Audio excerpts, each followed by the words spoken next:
আজকে আরেকটা তরকারি রান্না করব। আজকে বাজার টাজার তেমন একটা করা হয় নাই।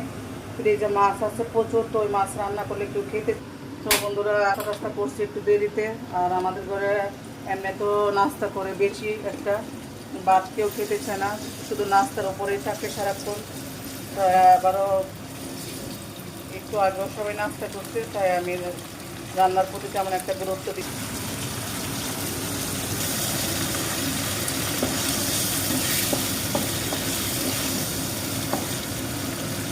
কী করে যে আনন্দ ফুর্তি আনন্দ থাকে আমি জানি না। আমার প্রতিটা মুহূর্তে মনে হয় যে আমরা হয়তো অপরাধী, আমাদেরকে কী কারণে অপরাধী বানায় ওরা চলে গেছে। ওরা তো এক একজন এক একটা হিরো, ওদের সাথে কারো তুলনা নাই। তো আল্লাহকে বলবো, আল্লাহ যেন ওদেরকে বেহেশত নসিব করে, আল্লাহ যেন তাদেরকে বেহেশতবাসী করে। আর তাদের মা বাবাকে যেন অনেক অনেক অনেক ধৈর্য ধরার ক্ষমতা দেয়, সুখ সহ্য করার ক্ষমতা দেয়, এটাই বলবো। কারণ একজন সন্তান হারা মাকে পৃথিবীর এমন কোনো শক্তি নাই তাকে সান্ত্বনা দেওয়ার মতো কিছু আছে বলে আমি মনে করি না। তো আল্লাহ ওদেরকে যদি শান্তিতে রাখে, সুখে রাখে, এটাই।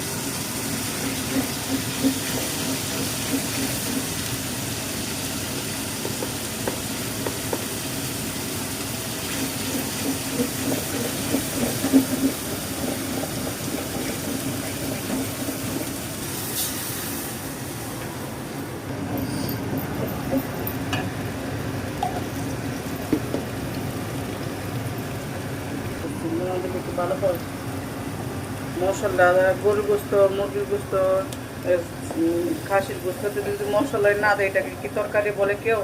এটা তরকারির মতো লাগবে না। লবণ যে কোথায় গেল আমি বুঝলাম না। দিয়ে দিচ্ছি, রান্না করছে ওখান থেকেও আছে।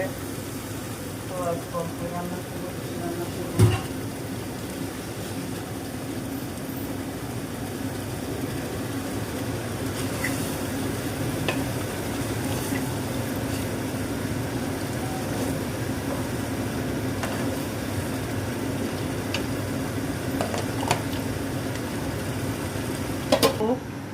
আর আমি এখন একটু ইমোশনাল হয়ে গেছি, কারণ বুঝতে পারছেন আমার দুইটা ছেলে আছে। আমি যখন এ ধরনের পরিস্থিতি দেখি তখন আমার বুকের ভিতরে একটা মোচড় দিয়ে ওঠে, মনে হয় এটা আমার ছেলে। রাস্তার মাঝে কোনো দুর্ঘটনার কোনো ব্যক্তি দেখলে মনে হয় কি আমার